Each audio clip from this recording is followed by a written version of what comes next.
तो last class में हम फ्लक्स पढ़ रहे थे, ठीक। तो देखो एक चीज़ मुझे बिल्कुल ढंग से क्लियर हो गई थी कि भाई किसी भी सरफेस से जितना amount of electric field lines pass होता है उसे ही हम क्या बोलते हैं, फ्लक्स बोलते हैं, ठीक। फ्लक्स कैलकुलेट करने के लिए जो हमारे पास मैथमेटिकल फॉर्मूला था वो ये था कि इलेक्ट्रोस्टैटिक फ्लक्स होता है अगर फील्ड यूनिफॉर्म हो तो वेक्टर E डॉट ए या फिर integral of E dot D, ठीक, E डॉट डी, ठीक। बहुत बेसिक सा फॉर्मूला है, ठीक, समझ में है, ठीक। ये इलेक्ट्रिक फील्ड और एरिया वेक्टर के बीच का क्या है, डॉट प्रोडक्ट का क्या है, डॉट प्रोडक्ट, ठीक। अच्छा, डॉट प्रोडक्ट क्यों लेते हैं आपको ये भी मैंने समझ में आ गया था। मैंने बोला था कि किसी भी सरफेस के लिए, ठीक है, जब भी फ्लक्स आएगा, किसी भी सरफेस में जब भी फ्लक्स आएगा, ठीक है, तो इलेक्ट्रिक फील्ड का वो कंपोनेंट जो एरिया वेक्टर के क्या है, अलोंग है, वही फ्लक्स जनरेट करने के लिए रिस्पॉन्सिबल है। इससे हमें पता चलता है कि किसी भी सरफेस से कितनी amount of electrical energy associate हो सकती है, ठीक। ये सारी की सारी चीज़ें हम कर चुके हैं। अब हम थोड़े से सवाल लगाएंगे, ठीक है, कुछ पुराने कंसेप्ट पे और कुछ ये जो हमने फ्लक्स पढ़ा है उस पर, ठीक। समझ में ही बात, चलिए स्टार्ट करते हैं। तो जैसे मान लो, सुनो, आज के लिए पहला सवाल ध्यान से सुनेंगे, ठीक। एक रिंग, एक क्या है, रिंग, ठीक, समझ में। इस रिंग का रेडियस मान लो r, इस रिंग का रेडियस मान लो कितना हो, r, ठीक, और इसकी लीनियर चार्ज डेंसिटी हो लैम्डा, और इसकी लीनियर चार्ज डेंसिटी हो कितनी, लैम्डा, ठीक, समझ में। रिंग का रेडियस है r और लीनियर चार्ज डेंसिटी कितनी है, लैम्डा है, ठीक, समझ में, क्लियर। बिल्कुल इस रिंग के एक्सिस पे एक लॉन्ग इनफाइनाइट वायर रखा हुआ है, इस रिंग के एक्सिस पे क्या रखा हुआ है, लॉन्ग इनफाइनाइट वायर रखा हुआ है, पॉजिटिव चार्ज, कैसा चार्ज, पॉजिटिव चार्ज, ठीक, कैसा चार्ज, पॉजिटिव। वायर की भी लीनियर चार्ज डेंसिटी है लैम्डा, रिंग पर भी पॉजिटिव चार्ज है और लीनियर चार्ज डेंसिटी है कितनी, लैम्डा। भाई गारंटीड है रॉड और रिंग एक दूसरे पे क्या करेंगे, फोर्स लगाएंगे, क्योंकि दोनों पे चार्ज मौजूद, दोनों पे क्या है, चार्ज मौजूद, ठीक। समझ में, आपको बताना है कितना फोर्स लगाएंगे एक दूसरे पे, एक बार ट्राई करें, नहीं आएगा बताऊँगा। बढ़िया सवाल है, गुड क्वेश्चन।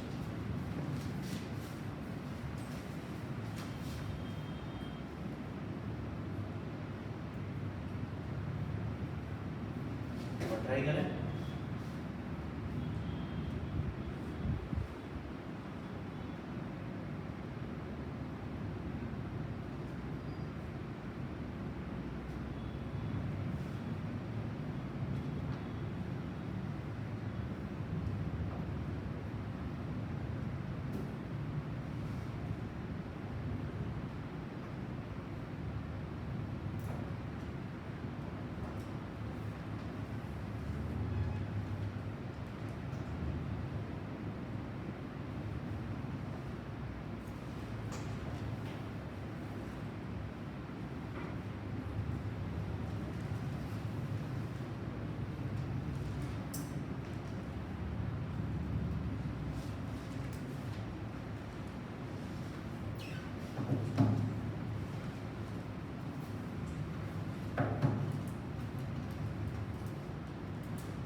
हाँ भाई हो जाएगा, बता दूँ, हो जाएगा, बता दूँ। अच्छा सुनो सुनो सुनो सुनो, थोड़ी सी एक बात फील करते हैं, ठीक है, समझने की, ठीक।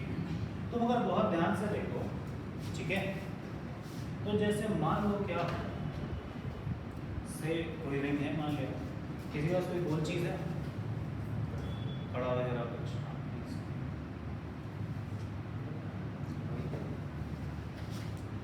या फिर पीछे कोई कैंपर पड़ा तो उसका ढक्कन ले, वो थोड़ा सा बेहतर होगा, ठीक। पीछे कोई कैंपर हो उसका ढक्कन ले,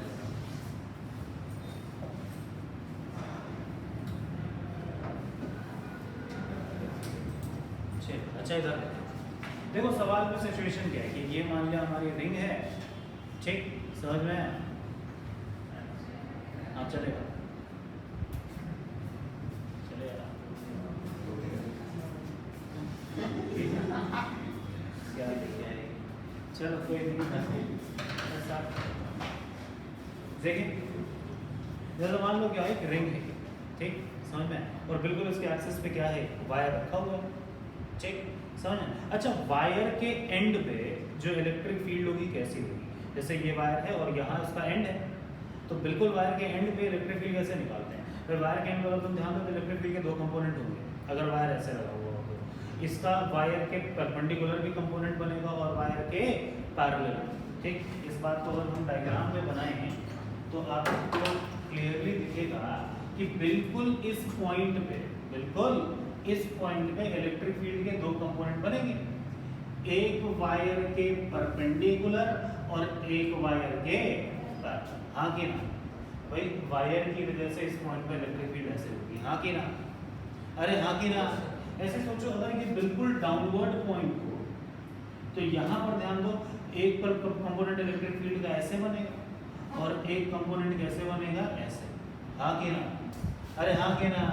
ठीक, तो आपको क्या ये समझ में आ रहा है कि जैसे ये जो पैरेलल कंपोनेंट है, ठीक है, सॉरी जो परपेंडिकुलर कंपोनेंट है, ठीक है, वो परपेंडिकुलर डायरेक्शन में फोर्स लगाएंगे, जो पैरेलल कंपोनेंट है वो पैरेलल डायरेक्शन में फोर्स लगाएंगे। यानी सोचो जो वायर का ये वाला हिस्सा है, इस पर एक फोर्स नीचे लगेगा और एक फोर्स इधर लगेगा। ऐसे वायर का जो ऊपर वाला हिस्सा है उस पर एक फोर्स ऊपर लगेगा और एक फोर्स इधर लगेगा। क्या आपको क्लियरली दिख रहा है? ये फोर्स और ये फोर्स कैंसिल आउट हो सकता है। मैंने देख लो ध्यान से, बिल्कुल रिंग से, अगर ये रिंग हो, ठीक है, तो भाई ये रिंग है और ये वायर है, ठीक, वायर की वजह से इलेक्ट्रिक फील्ड का एक कंपोनेंट ऊपर और एक कंपोनेंट इधर। ये वायर था, ये क्या था? वायर था। इलेक्ट्रिक फील्ड के दो कंपोनेंट बने, एक वायर के पैरेलल और एक वायर के परपेंडिकुलर, ये हम पहले से जानते हैं। समझ में आई बात? ये हम पहले से जानते हैं, ठीक। तो जो इधर वाला कंपोनेंट है वो इधर की तरफ फोर्स लगाएगा, जो ये वाला कंपोनेंट है वो इधर की तरफ फोर्स लगाएगा। क्यों? क्योंकि इलेक्ट्रिक फील्ड की ही डायरेक्शन में पॉजिटिव चार्ज पे फोर्स लगता है। समझ में? तो आपको क्लियरली दिख रहा होगा रिंग के इस वाले हिस्से पे ऊपर फोर्स और इस वाले हिस्से पर नीचे फोर्स, इधर वाला फोर्स और इधर वाला फोर्स, ये सारे के सारे फोर्सेस क्या हो जाएंगे? कैंसिल आउट हो जाएंगे। इसका मतलब ये हुआ कि भाई साहब जो भी इस वायर की वजह से इलेक्ट्रिक फील्ड का कंपोनेंट परपेंडिकुलर डायरेक्शन में है, वो किसी किस्म का कोई नेट फोर्स नहीं दे पाएगा। बताओ इतनी बात समझ में आ रही कि नहीं? समझ में आएगी कि भाई जो पैरेलल डायरेक्शन में कंपोनेंट है सिर्फ वही फोर्स पैदा करेंगे, परपेंडिकुलर डायरेक्शन वाला जो इलेक्ट्रिक फील्ड का कंपोनेंट है वो नेट फोर्स में कोई कंट्रीब्यूशन नहीं देगा, क्योंकि क्या हो जाएगा? कैंसिल। इतना समझ में है? यानी कि अब जो भी फोर्स लगेगा इसकी वजह से लगेगा, हाँ कि ना? हाँ कि ना? तो चलो मान लिया रिंग के एक छोटे से हिस्से पे, रिंग के एक छोटे से हिस्से पे, ठीक है, छोटा सा चार्ज मान लो कितना है? डी की, कितना है? तो वो जो छोटा सा फोर्स डीएफ महसूस करेगा वो कितना करेगा? डी क्यू, यानी कि charge multiplied by electric field, multiplied by electric field. Electric field का कौन सा कंपोनेंट फोर्स लगाएगा? पैरेलल कंपोनेंट फोर्स लगाएगा। तो इलेक्ट्रिक फील्ड का कौन सा कंपोनेंट लिख देता हूँ? Parallel component. क्या लिख देता हूँ? Parallel component. समझ में आई बात? ठीक, यानी कि ये कितना हो गया? डी क्यू इंटू में इलेक्ट्रिक फील्ड का पैरेलल कंपोनेंट। इलेक्ट्रिक फील्ड का पैरेलल कंपोनेंट बाकी केस में क्या होता है? के लैम्डा बाई आर। अरे क्या होता है? के लैम्डा बाई आर। तो इसकी जगह क्या लिख दिया? K lambda by r, where r is radius, where r is radius. ठीक, ये आ गई किसकी वैल्यू? डीएफ की। टोटल फोर्स निकालना हो तो क्या कर दो? इंटीग्रेट। के कांस्टेंट है बाहर, लैम्डा कांस्टेंट है बाहर, आर कांस्टेंट है बाहर, और D Q D Q D Q D Q D Q सब जुड़ के क्या हो जाएगा? Q. Q is total charge of ring. तो सीधा सीधा जो भी फोर्स लगेगा वो इस डायरेक्शन में लगेगा, ठीक है। कितना लगेगा? क्यू इंटू में के लैम्डा बाई, क्यू इंटू में के लैम्डा बाई आर। क्या इतना समझ में है? अच्छा क्यू की वैल्यू लिख सकते हो, अरे रिंग पर लीनियर चार्ज डेंसिटी कितनी, लैम्डा, कितनी लैम्डा, ठीक। तो क्या Q इज इक्वल्स टू क्या लिखा जाएगा, लैम्डा इनटू में कितना 2 पाई, लैम्डा इनटू में कितना 2 पाई, वैल्यू पुट करो तो F इक्वल्स टू Q के लैम्डा बाई R, और Q की जगह क्या लिखना है, Q की जगह क्या लिखना है, लैम्डा इनटू में 2 पाई, लैम्डा इनटू में 2 पाई, R ने R को मान लिया, यानी F इक्वल्स टू क्या हुआ 2 पाई के लैम्डा, K की वैल्यू 1/4 पाई एप्सिलॉन, K की वैल्यू 1/4 पाई, ठीक। अच्छा एक चीज तुम नोटिस कर रहे हो, ये जो फोर्स है वो R पे डिपेंड नहीं करता, जो फोर्स है वो R पे डिपेंड नहीं करता। ये आया हुआ क्वेश्चन है, उन्होंने क्वेश्चन क्या बोला था आईटी में, उन्होंने क्वेश्चन बोला था कि भाई साहब एक रॉड है, उसके एंड पे एक रिंग रखी गई, 2 रिंग रखी, एक का साइज बड़ा था और दूसरे का साइज छोटा, एक का साइज बड़ा था और दूसरे का साइज छोटा, लेकिन दोनों पर लैम्डा की वैल्यू सेम थी, दोनों पर लैम्डा की वैल्यू क्या थी, सेम, मतलब बड़े वाले रिंग पर भी लैम्डा सेम था और छोटे वाले रिंग पर भी लैम्डा सेम था। पूछा था किस पे फोर्स ज्यादा लगेगा, तो बताओ किस पे फोर्स ज्यादा, दोनों पे फोर्स बराबर, दोनों पे फोर्स बराबर। कई बार बच्चों को डाउट आता है कि भाई साहब ये छोटी रिंग है, ठीक है समझ में है, ठीक समझ में है, तो कम तो ज़्यादा फोर्स लगना चाहिए क्योंकि इलेक्ट्रिक फील्ड ज़्यादा होगी, ऐसा नहीं है, ठीक है। यहाँ पर इलेक्ट्रिक फील्ड ज़्यादा है तो चार्ज का अमाउंट भी क्या हो गया है, कम, चार्ज का अमाउंट क्या हो गया कम, इसीलिए ओवरऑल इफेक्ट क्या हो जाता है, कैंसर, ओवरऑल इफेक्ट क्या हो जाता है, कैंसर, ठीक। समझ में आएगी, समझ में आया, नहीं समझ में आ रहा है, आपने लोग ऊपर वाले का बता रहे नीचे वाले का मैं लेगा तो इनसे मल्टीप्लाई करेंगे, क्या कह रहे हैं, मैंने इंटीग्रेशन कर दिया, इंटीग्रेशन में पूरा जुड़ता है, तो ये भी जुड़ा होगा ये भी जुड़ा होगा, ठीक है, इंटीग्रेशन का मतलब ही है जोड़ना, ठीक है, मैंने इंटीग्रेट किया पूरी वैल्यू को, ठीक है, अच्छा ये इंटीग्रेशन है पूरा, ठीक है, पूरे लूप का इंटीग्रेशन करा है मैंने, ठीक है। तो आपको समझ में होगा कि जो फोर्स कितना लगेगा ये रिंग की साइज पर डिपेंड नहीं करता। अभी छापो नहीं, सुनो मुझे बताओ, अगर यहाँ पे लीनियर चार्ज डेंसिटी लैम्डा 1 होती और यहाँ लैम्डा 2 होती, ओरली आंसर बताओ क्या आता, अरे अभी आंसर कितना आया है 2 पाई के लैम्डा स्क्वायर, वैसे आंसर कितना आता 2 पाई के लैम्डा 1 इनटू लैम्डा 1 इनटू, समझ में, नहीं अगर यहाँ लैम्डा 1 होती और यहाँ लैम्डा 2 होती तो 2 पाई के लैम्डा 1 इनटू में लैम्डा 2, समझ में। ये क्या निकाला है हमने, जल्दी बता दो, रॉड की वजह से रिंग पे कितना फोर्स लगेगा। अच्छा रॉड की वजह से रिंग पे जितना फोर्स लगेगा उतना ही फोर्स रिंग किस पे लगाएगी, रॉड पे लगाएगी, उतना ही फोर्स रिंग किस पे लगाएगी, रॉड पे लगाएगी, ठीक है। यानी कि तुम चाहो तो रिंग की इलेक्ट्रिक फील्ड लिख करके भी आंसर निकाल सकते हो, लेकिन वो थोड़ा सा टफ पड़ेगा, थोड़ा सा क्या पड़ेगा, टफ, ठीक, ऐसा नहीं आएगा, वो थोड़ा सा क्या पड़ेगा, मुश्किल पड़ेगा, ये आपका होमवर्क, ठीक, समझ में कि आपको उल्टा करना मतलब मैंने यहाँ किसकी वजह से फोर्स निकाला है, रिंग रॉड की वजह से रिंग पर, आपको क्या निकालना है, रिंग की वजह से रॉड पर फोर्स, ठीक है, आंसर यही आएगा, थोड़ी मेहनत करनी पड़ेगी, ठीक, समझ करवा इसलिए रहा हूँ जिससे आप इंटीग्रेशन वगैरह को लेके कंफर्टेबल हो जाए, ठीक है, समझ में, बड़ा लेवल का इंटीग्रेशन कर सके, और वैसे भी नॉन मेडिकल वाले बच्चों को तो रेगुलर मैथ्स के लिए करना ही, ठीक है। अगर आप ढंग से पढ़ेंगे तो आपको इतना इंटीग्रेशन फिर से करा दूंगा कि मैथ्स में दिक्कत नहीं होगी, बहुत सारे सवाल होंगे। क्या ये समझ में आ रहा है आपके, ठीक है, समझ में, तो चाहो तो लिख लो नोट डाल के, the force acting on ring is independent of its radius, ठीक, रिंग पर लगने वाला फोर्स रिंग के रेडियस पर डिपेंड नहीं करता है।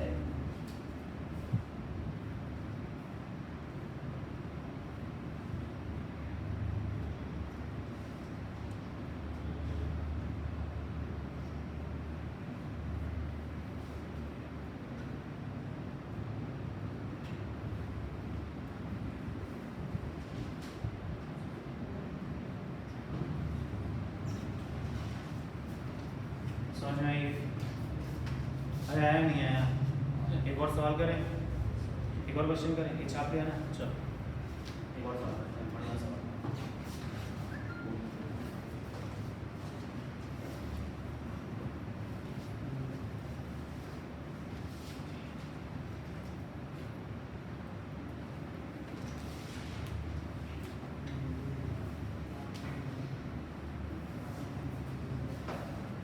बात नहीं करो, बात नहीं करो, सुनो आज क्या करना है? आगे।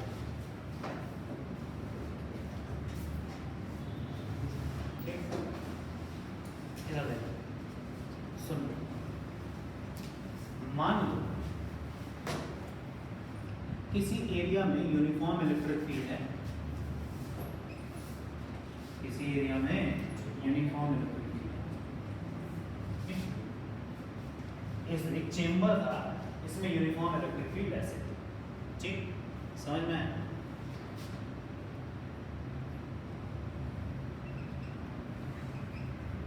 ठीक, मैंने क्या किया, सुनना ध्यान से, सुनो, बिल्कुल इसके सेंटर से, बिल्कुल इसके सेंटर से, ठीक, दो चार्जेस रिलीज किए, बिल्कुल इसके सेंटर से क्या किए, दो चार्जेस रिलीज किए, ठीक, समझ में आया?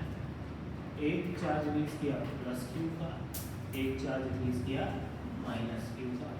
ये जो यहाँ से यहाँ तक की दूरी है, ये जो यहाँ से यहाँ तक की दूरी है कितनी है, टी, कितनी है, टी, ठीक, समझ में आया?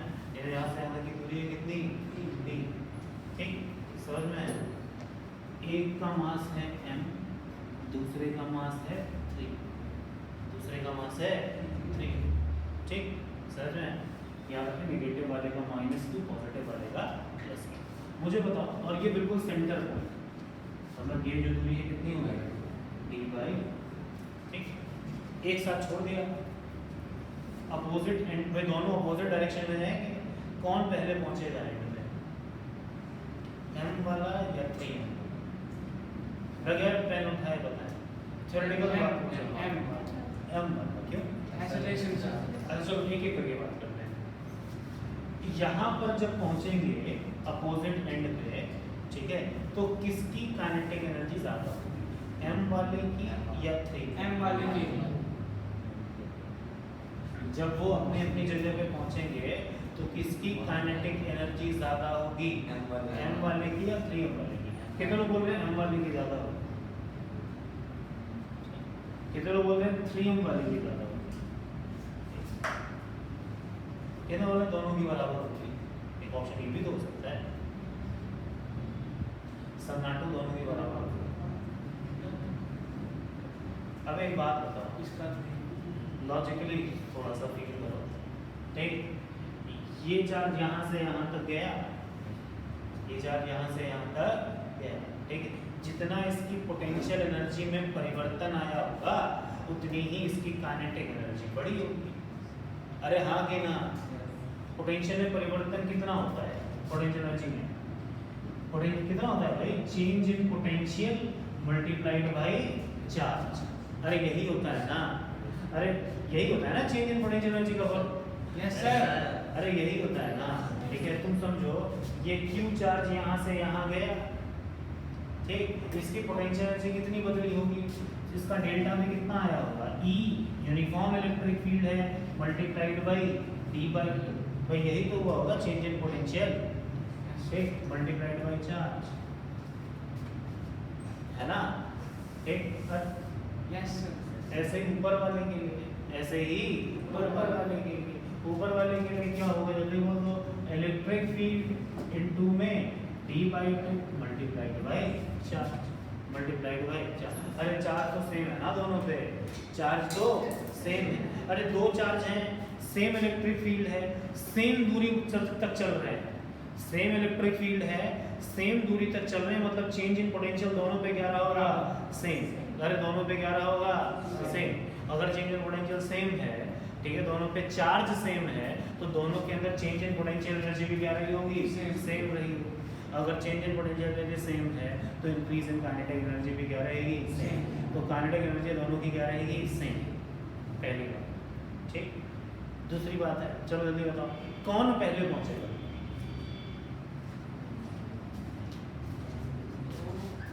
कौन पहले पहुंचेगा? हाँ हाँ क्या कह रहे? एम वाला 3M वाला।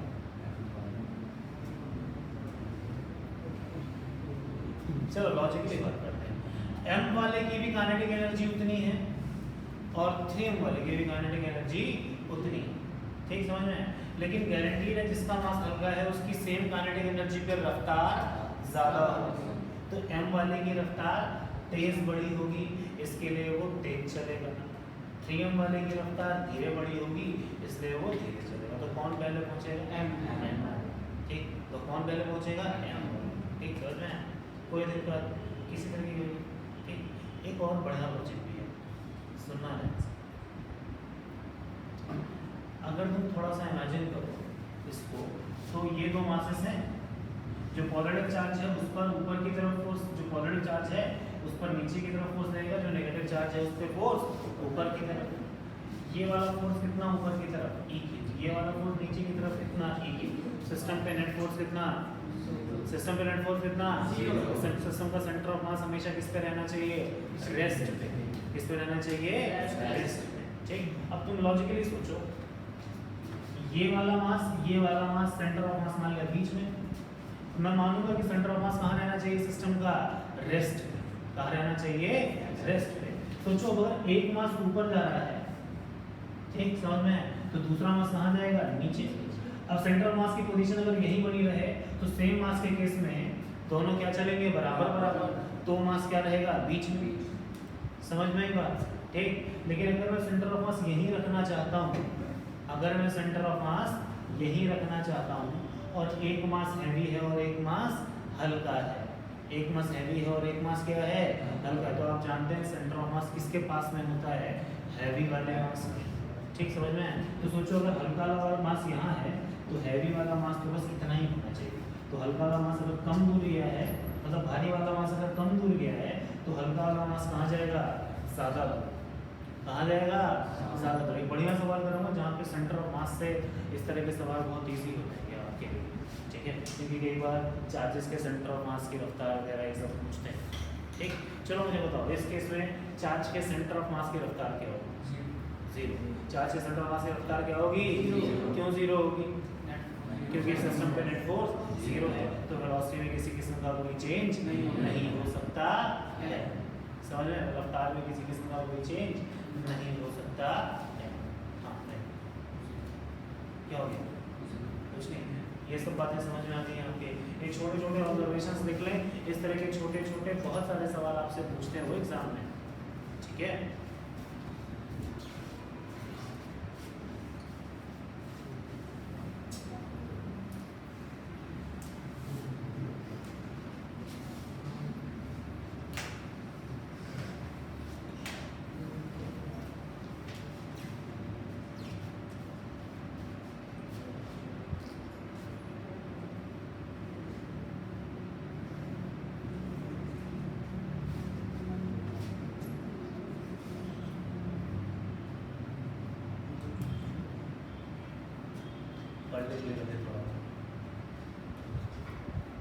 चलिए क्वेश्चन लिखो।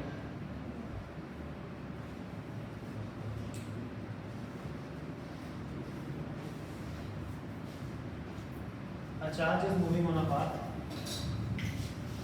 A charge is moving on a path. Y is equals to 8x square. Y is equals to 8x square. Starting from rest. Starting from rest.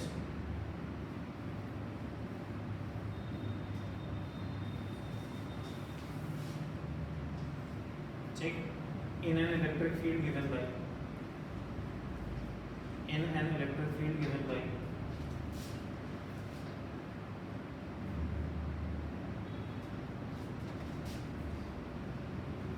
And E is equals to yi cap plus x. In an electric field given by yi cap plus xj. ठीक, समझ में? Calculate its kinetic energy at a point A comma B at a point A comma B. Check if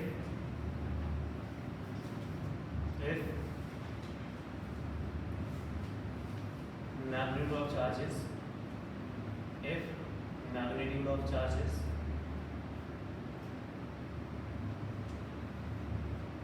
q coulombs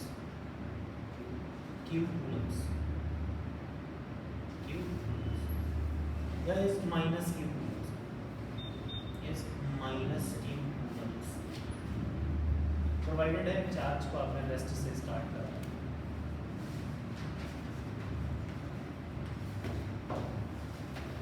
ठीक minus q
start करें।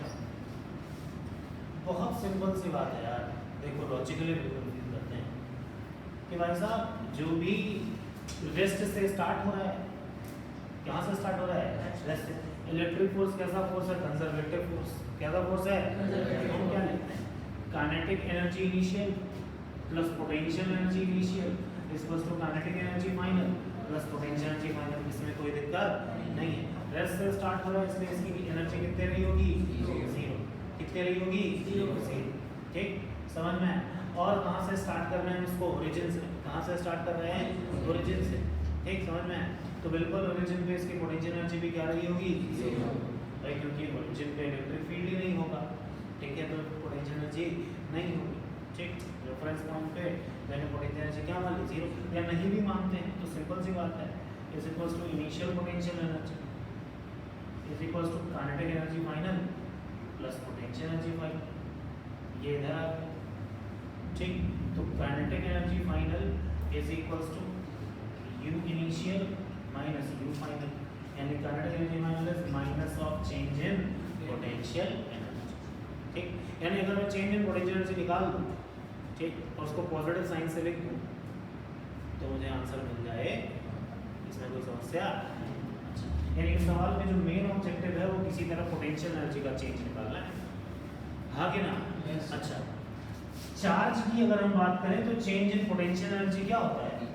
Amount of charge multiplied by change in potential, multiplied by change in potential. यही होता है ना, यही होता है ना, amount of charge multiplied by change in potential. ठीक, amount of charge multiplied by change in potential. अब लिखना शुरू करें। ठीक, तो चलो चेंज इन पोटेंशियल निकाल लेंगे तो सारा का सारा आंसर आ जाएगा। तो ये चेंज इन पोटेंशियल कैसे निकालते हो? ये चेंज इन पोटेंशियल होता है माइनस ऑफ ई, ई यानी क्या है? वाई है क्या? प्लस एक्स जे क्या? डॉट डी आर, और डी आर को क्या लिखते हो? डी एक्स आई क्या? प्लस डी वाई जे क्या है ना? तो यही करना है ना, यानी कि ये हो गया integration of y dot d x plus integration of x dot d y. यही है ना? ठीक, यही है ना? ठीक भाई, यही हुआ ना? भाई दोनों तरफ इंटीग्रेट करो तो सेम ही आंसर आएगा।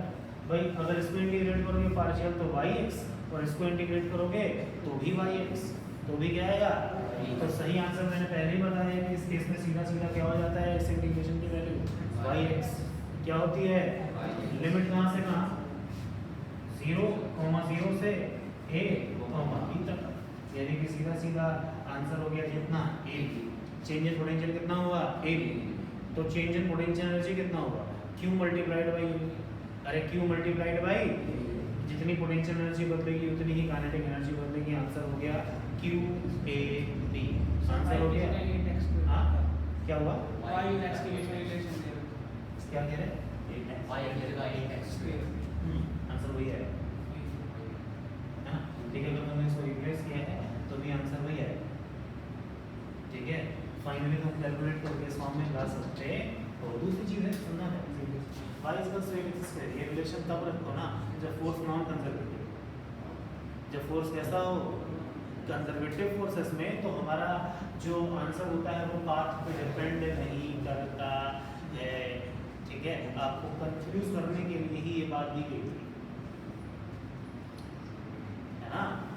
ठीक है, ये जो डेटा है सवाल में, ये आपको कंफ्यूज करने के लिए दिया हुआ है। अगर आप यहाँ से कोई रिप्लेसमेंट करते हैं तो गलत है। इसका मतलब आपने फोर्स को क्या मान लिया, non conservative. Non conservative force में पाथ मैटर करता है। ठीक है, तो वहाँ पे लिख लें क्या गलती करी है आपने। ठीक है, ये जो डेटा है ये सिर्फ आपको कंफ्यूज करने के लिए दिया गया होता है एग्जाम में। इस डेटा का कोई मतलब नहीं है। मैं इसकी जगह किसी दूसरे पाथ पे ले जाता, y इक्वल्स टू 4xq, तब भी आंसर वही आता। क्यों, क्योंकि इलेक्ट्रोस्टैटिक फोर्स जो है एक तरह का कैसा फोर्स है, कंजर्वेटिव फोर्स। ठीक है, वो पाथ डिपेंडेंट नहीं होता। ठीक है, तो ये जो कर्व है ये सिर्फ आपको टाइम पास करने के लिए दिया है, कंफ्यूज करने के लिए। ठीक है, क्या कह रहे हैं, अरे मैं ये माइनस साइन लगा के जब चार्ज की वैल्यू रखूंगा माइनस ऑफ माइनस प्लस, ठीक है, मैं तो फाइनल आंसर की बात कर रहा हूँ। ठीक है, सर मैं फाइनल आंसर की बात कर रहा हूँ कि जो फाइनल आंसर आएगा वो क्यू ए बी है। क्या आएगा, क्यू ए बी। ठीक है, समझ में आया? अरे आया नहीं आया, कोई दिक्कत, थोड़ा सा ना ये जो मैथमेटिकल बातें हैं वो बिल्कुल कंफर्टेबल होना है लेकर के, गारंटीड सवाल आता है। ठीक है, समझ में, नीट में भी और उसमें भी, जेई में भी। ठीक, अब अगर सवाल नहीं लगाएंगे तो दिक्कत होगी। अब एक काम करें, देखो अब मुझे फ्लक्स में आगे थ्योरी पढ़ानी है आपको। ठीक है, लेकिन आगे हम थ्योरी तभी पढ़ पाएंगे ढंग से जब आपका जो पुराना वाले सारे सवाल हैं वो आप लगाएंगे।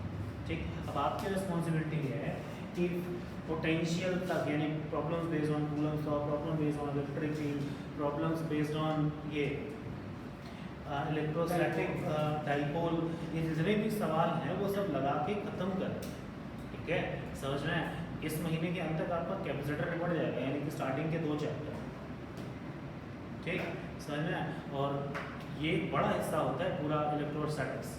ठीक, क्योंकि फिजिक्स में प्लस क्लास 12 की मुझे सिर्फ इलेक्ट्रोमैग्नेटिज्म में ही टाइम लगना है।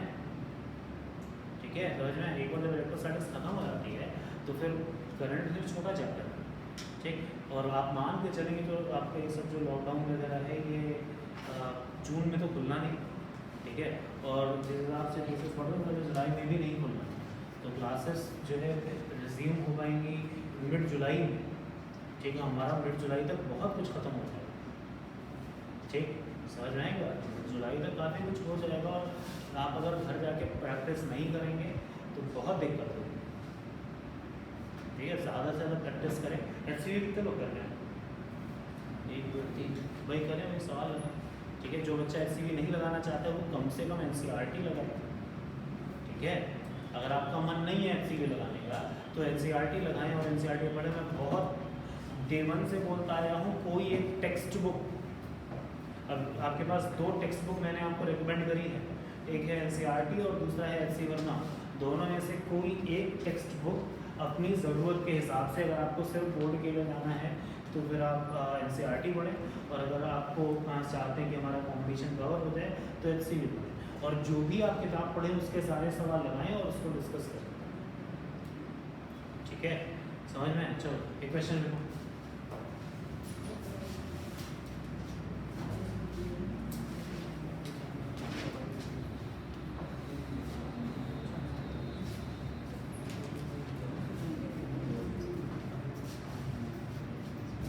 सुनना,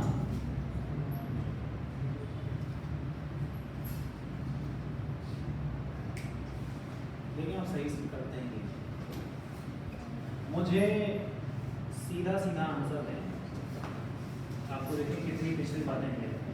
एक मास है m, इसको पॉइंट मास की तरह ट्रीट करेंगे। किसकी तरह ट्रीट करेंगे? पॉइंट मास या पॉइंट चार्ज, ठीक। और इसके ऊपर चार्ज है q, स्प्रिंग का स्टिफनेस कांस्टेंट है k, ठीक। इसके ऊपर चार्ज कितना है? q, ठीक। क्लियर है? सोचो अगर इलेक्ट्रिक फील्ड ना हो, तो स्प्रिंग बिल्कुल भी खिंची हुई नहीं होगी इक्विलिब्रियम पोजीशन पे। लेकिन अगर अचानक इलेक्ट्रिक फील्ड स्विच ऑन कर दूं इस डायरेक्शन में, कितनी ऑन कर दूं? E, कितनी ऑन कर दूं? E। सबसे पहले मुझे बताओ स्प्रिंग में कितना खिंचाव है? अरे स्प्रिंग में कितना खिंचाव आएगा? EQ/K। कितना आएगा? EQ। तो जो अब इक्विलिब्रियम पोजीशन हुआ वो कितना हो गया? EQ/K, ठीक। मान लिया ये स्प्रिंग की यूनिफॉर्म लेंथ थी और ये जो है इसका नया वाला इक्विलिब्रियम पोजीशन हो गया कितनी दूरी पर?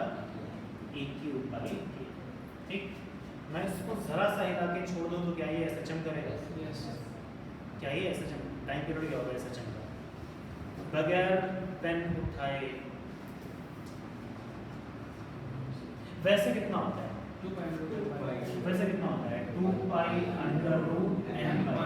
सिर्फ मुझे ये बताओ टाइम पीरियड इतना ही रहेगा, बढ़ जाएगा, घट जाएगा? इतना ही है। ठीक है। ऑप्शन ए टाइम पीरियड इतना ही रहेगा, ऑप्शन बी बढ़ जाएगा, ऑप्शन सी घट जाएगा। इतना कितने लोग बोल रहे हैं इतना ही रहेगा? 1 2 3। कितने बोल रहे हैं बढ़ जाएगा? कितने बोल रहे हैं घट जाएगा? चलो इतना ही रहेगा के पीछे लॉजिक। अरे यार मैंने कहा था, सुनो मैंने क्या कहा था, स्प्रिंग के केस में अगर कोई कांस्टेंट फोर्स लगे, स्प्रिंग के केस में अगर कोई कांस्टेंट फोर्स लगे तो टाइम पीरियड बदलता नहीं। आपको याद दिला दूं, हमने एक वर्टिकल स्प्रिंग का सवाल लगाया था, ठीक है। उस केस में टाइम पीरियड याद है 2π/m/k आया, ठीक है। और वहां पे हमने कंक्लूजन निकाला था कि स्प्रिंग का सिंपल टाइम पीरियड कितना होता है? 2π/m/k। और वहां पे मैंने आपसे कहा था कि अगर कोई constant force spring block system में लगाएं, कैसा फोर्स लगाएं? कांस्टेंट फोर्स, तो वो कभी भी टाइम पीरियड में कोई असर डालता नहीं। तो टाइम पीरियड में कोई असर डालता नहीं। तो यहाँ पे जो चार्ज और फील्ड को मल्टीप्लाई करोगे तो जो फोर्स आएगा वो कांस्टेंट आएगा, EQ। क्या आएगा? तो जो कांस्टेंट फोर्स है वो टाइम पीरियड पे किसी किस्म का कोई असर नहीं डालेगा। इस तरह का टाइम पास सवाल आता है, फ्री के नंबर होते हैं 4 नंबर, ठीक, लिख लो।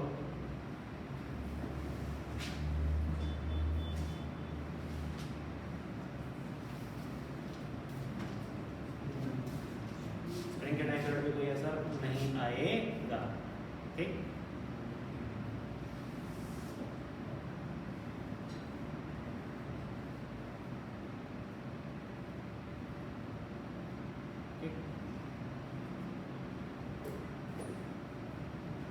ठीक है।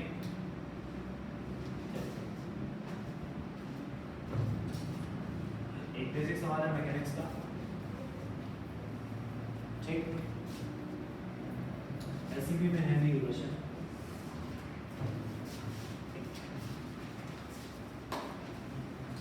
एक ब्लॉक था, मास m and charge q, mass m and charge q, बिल्कुल रेस्ट पे था और इस डायरेक्शन में इलेक्ट्रिक फील्ड थी और यहाँ कहीं एक दीवार थी। यहाँ कहीं क्या थी? एक दीवार। ये दूरी दे देता हूँ d, कितनी दूरी पर? d दूरी पर, और बढ़िया मस्त इलेक्ट्रिक फील्ड थी यूनिफॉर्म, कितनी? E, कितनी? E, ठीक। समझ में? ग्रेविटेशनल फोर्स लगेगा और इसकी काइनेटिक एनर्जी बढ़ेगी। समझ में? मुझे सबसे पहले बताओ दीवार पे टकराने के ठीक पहले ब्लॉक की काइनेटिक एनर्जी, अरे ओरली बता दो। अरे यूनिफॉर्म इलेक्ट्रिक फील्ड है तो पोटेंशियल कितना बदला होगा? E इंटू में T, ठीक। और एनर्जी कितनी बदली होगी? Multiply by charge, EQ। क्या यही हुआ चेंज इन पोटेंशियल, है ना, ठीक। और जितना पोटेंशियल एनर्जी बदलेगा उतनी ही काइनेटिक एनर्जी बढ़ जाएगी, तो काइनेटिक एनर्जी इतनी, हाँ कि ना? तो अगर आपसे बोलूँ दीवार पे टकराने के ठीक पहले रफ्तार कितनी होगी तो क्या बता लोगे? Yes sir. क्या लिखोगे? E क्यू डी किसके बराबर? हाफ एम वी स्क्वायर के बराबर। E क्यू डी किसके बराबर? हाफ एम वी स्क्वायर के। ठीक, समझ में आया? अरे आया नहीं आया? E क्यू डी किसके बराबर? Half m v square. ठीक, समझ में आया? अरे आया नहीं आया? आ गया सर। कोई दिक्कत किसी भी प्रकार की कोई? क्लियर हुआ? समझ में? E क्यू डी बराबर हाफ एम वी स्क्वायर।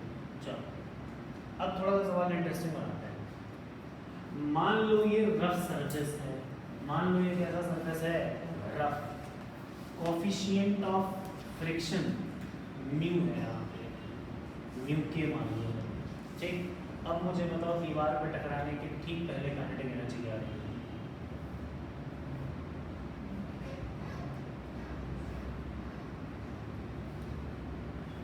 निकाल लो, निकाल लो।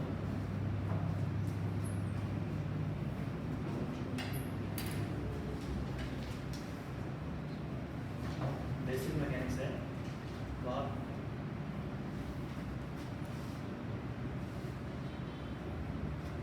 छोटे छोटे सवाल है, बस जल्दी जल्दी बताते जाओ आंसर। अच्छा कैसे करेंगे? चलो देख लो एक बार कैसे करेंगे। कौन कौन से फोर्सेस लग रहे हैं यहाँ पे? फ्रिक्शन लग रहा है और इलेक्ट्रोस्टैटिक फोर्स लग रहा है। क्या लिखूंगा? Work done by electrostatic force plus work done by friction is equals to change in kinetic energy, यानी final kinetic energy minus initial kinetic energy. Initial तो जीरो, इनिशियल तो जीरो। ठीक, समझ में आया? अच्छा work done by electrostatic force क्या होगा? नहीं नहीं, work done by electrostatic force क्या होगा?